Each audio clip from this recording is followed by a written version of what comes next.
I can't remember when I've had a more pleasant day. Until we meet again. Entré al cine con cero expectativa. Y claro, iba a ver Amos del Universo, una franquicia que para mí solo trae un poquito de nostalgia. Pero cuando digo con cero, es realmente cero expectativa. No esperaba nada, no me emocionaba, no iba con hype. Iba básicamente por cumplir. Nivel que si se iba la luz dentro del cine, no pasaba nada. Y curiosamente creo que eso jugó a su favor. Porque salí sorprendido, me divertí, me pasé bien. No fue una obra maestra del año, pero tampoco el desastre que algunos esperaban. De hecho, durante gran parte de la película, yo estaba bastante cómodo, hasta que empecé a pensar un poco más. Y creo que para mí, en lo personal, eso fue un grave error, haber pensado después de comprar una boleta. Y ahí fue donde todo empezó a caer. Porque esta es la típica película que funciona mientras la estás viendo. Pero en el momento en que sales del cine y tu cerebro hace clic, empiezas a hacer preguntas, y muchas preguntas, en mi caso, demasiadas, de las que totalmente te dañan de la experiencia. Una de esas preguntas que me hice, la primera realmente, fue ¿qué fue lo que realmente vi? Porque a veces uno sale medio confundido, pero feliz, pero a la vez raro. Y la segunda pregunta es que para mí es una de las preguntas más importantes: ¿cómo una película que costó $200 millones termina recaudando apenas 60 millones? Esa matemática no da ni con una calculadora dañada realmente. Pero antes de llegar ahí, hay algo que tengo que decir, porque sería injusto no mencionarlo. Hay un personaje que sostiene gran parte de la película de Master of the Universe, y que es honestamente para mí el mejor que tiene, o sea, el mejor personaje dentro de la película. Y ese señor, damas y caballeros, es Skeletor, interpretado por el infame Jared Leto. Yo creo que encontraron la mejor forma de hacer que Jared Leto no dañe los proyectos. Skeletor aquí es carismático, es intenso, es divertido, tiene presencia, y hay momentos en los que da risa, otros en los que impone totalmente, y otros en los que simplemente te deja pensando, wow, este tipo da miedo de verdad, o está sumamente loco, pero funciona, y bastante, más de lo que la propia historia a veces quiere contarnos. De hecho, funciona tanto que no sería raro que después de ver la película alguien diga, jejeje, yo quiero comprarme la figura del personaje en mi casa. Eso activaría automáticamente el marketing. Este tipo de reacción no es casualidad. El personaje tiene peso, al menos lo tiene en la pantalla. Y déjame decirte que He-Man o Master of the Universe fue una película que fue muy agradable para mí en términos visual y todo. Pero Skeletor se lleva el premio mayor. Pero, aún así, si rascas un poco más profundo, es ahí donde empieza el problema. Y creo que es un problema dedicado. Hay decisiones del guión que son tan simplificadas que terminan afectando toda la historia. Por ejemplo, la espada, la famosa espada. El centro de todo, el objeto más importante de la trama. Y la pregunta sencilla que nosotros nos hacemos, o que al menos yo me hice mientras estaba viendo la película, es ¿de dónde salió? Pregunta básica, respuesta inexistente. Porque sí, nos dicen que alguien la encontró, y me refiero cuando la espada cae al planeta Tierra. Y si alguien la encontró, eso está bien, perfecto. Pero, ¿cómo llegó ahí? ¿Quién la dejó? ¿Por qué nadie más la encontró antes si llevaba más tiempo perdida? ¿Cómo es posible que algo tan importante simplemente aparezca como si nada?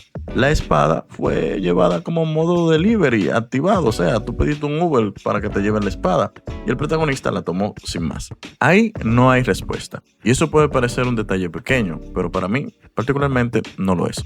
Porque cuando una historia empieza a apoyarse en coincidencias en lugar de construcción, el espectador lo siente.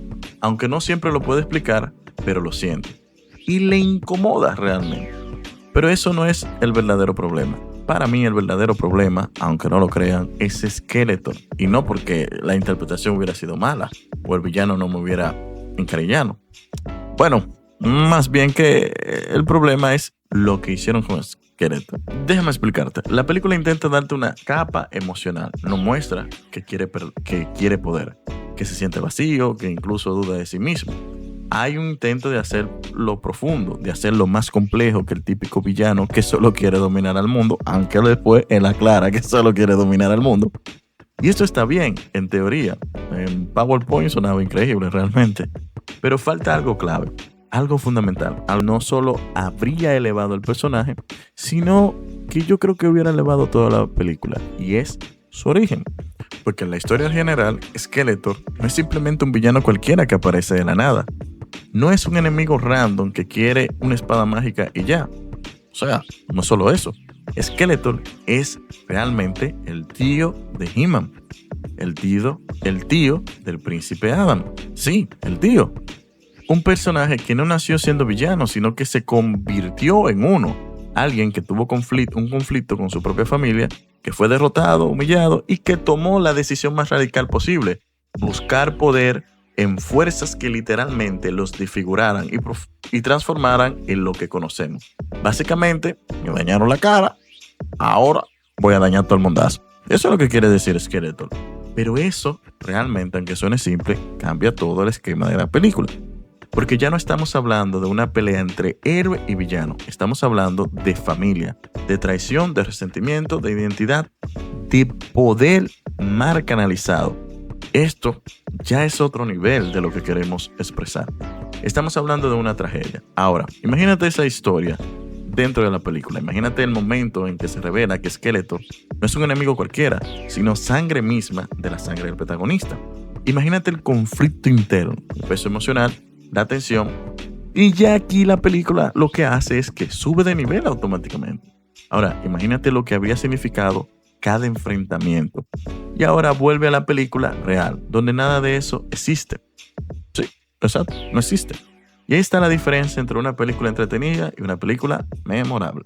La decisión de ignorar ese origen no es solo un detalle que los fans notan. En lo que yo opino, es una pérdida narrativa enorme. Es renunciar a lo más poderoso que tenía la historia. Y eso, para mí, duele bastante. Y cuando una película de $200 millones se siente superficial, el público lo nota. Y por eso lo castiga. Porque aquí es donde entramos en la parte clave, el fracaso de la taquilla. No fue solo mala suerte, no fue solo competencia, fue un simple no conectó. Eso es lo que dicen cuando no quieren admitir el problema. Hay varias razones y todas esas apuntan a lo mismo. Falta de impacto. Primero, el boca a boca. Hoy en día, eso es lo que decide la vía o muerte de una película. Y esta película genera comentarios muy específicos. Está bien, pero pudo ser mejor. Y ese pero es letal, porque nadie corre al cine a ver algo que es simplemente, ok, te hablo a ti, Supergirl. Perdón. Nadie paga para ver un meh. A veces es inevitable ver un meh, como Superman 2025, pero eso es otra cosa. Segundo, la falta de identidad clara. La película no es la suficientemente épica para los fans del material original, pero tampoco es lo suficientemente novedosa o atractiva para audiencias nuevas. Y eso que yo la disfruté bastante. Se queda en un punto medio que no termina de convencer a nadie por completo. El peor lugar posible para una película. Tercero, el desaprovechamiento del lore. Estamos en una era donde el público valora mucho más las historias bien construidas, los universos ricos, los personajes con profundidad. Y aquí había material de sobra, pero se simplificó, y cuando simplificas algo que podía ser grande, lo que obtienes no es accesibilidad, es una versión diluida. Y cuarto, el factor expectativa. Cuando inviertes $200 millones, no estás jugando a hacer algo decente. Estás apostando a crear un evento, algo que la gente recuerde, algo que quiero volver a ver. Esto es para hacer ruido, no silencio realmente. Esta película no logra eso, y es algo que se siente. No porque sea mala, para nada, te lo juro. Es una película que es divertida a no más poder, sino porque no se atreve a hacer todo lo que podía hacer. Digamos que le dio miedo a ser grande, y por eso termina recaudando $60 millones. Porque el público no rechazó la película, simplemente no se enamoró de ella. Y sin amor no hay repetición. Al final, te quedas con una sensación muy particular. No es decisión total, no es rabia, es algo peor. Es la sensación de oportunidad desperdiciada. ¿Por qué? Porque ves las piezas, ves el potencial, ves momentos donde dices, aquí se podía hacer algo increíble. Pero momentos en que Skeletor me daba totalmente miedo. Y nunca termina de ocurrir. Y eso realmente desespera. Y en el centro de todo está Skeletor, un personaje que sí funciona, pero que pudo haber sido legendario. Porque al final, el verdadero problema no fue la espada, ni los efectos, ni siquiera la historia en general. El verdadero problema fue no contar la mejor parte de la historia. La dejaron fuera, increíblemente. Y esa parte era quién era realmente Skeletor. Y eso para mí hubiera cambiado totalmente todo. Pero dime tu opinión. ¿Te gustó la película de He-Man? Déjalos en los comentarios, te voy a leer. Esto fue Spoiler y nos vemos en la próxima. Chao, chao.